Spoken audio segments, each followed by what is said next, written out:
আসসালামু আলাইকুম। বাংলাদেশ এবং ইন্ডিয়ার ম্যাচ চলাকালীন আমাদের টাইগার রবিকে হামলা করেন ভারতীয় কিছু সমর্থকরা। টাইগার রবিকে অনেক মারধর করেন। তার কারণ হচ্ছে টাইগার রবি আমাদের বাংলাদেশের পতাকা উঁচিয়ে ধরেছেন, ধরে বলেন বাংলাদেশ জিতবে, বাংলাদেশ যাইয়ে ইন্ডিয়াকে হারানোর সামর্থ্য আছে। সেই কারণেই ভারতের কিছু সমর্থক টাইগার রবিকে অনেক মারধর করেন। সেই জায়গা দৃশ্য দেখে তামিম ইকবাল কমেন্ট্রিতে বসে, ভাই কি এটা এটা কি হলো? কিছু জায়গা খারাপ মানুষের জন্য ক্রিকেটকে একেবারে নষ্ট করে দিচ্ছে, ক্রিকেট খেলাটাকে। টাইগার রবিকে কেন আপনারা মারধর তোলেন?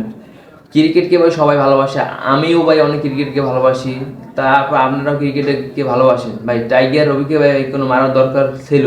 তিনি ভাই ক্রিকেটকে অনেক ভালোবাসে বলে তিনি ভাই অনেক কিছু করতে আছেন, যেখানেই খেলা হচ্ছে সেখানে চলে যাচ্ছেন। তারপর আমাদের বাংলাদেশে আরেকজন আছে শোয়েব আলী, তিনি অনেক ক্রিকেটকে ভালোবাসেন।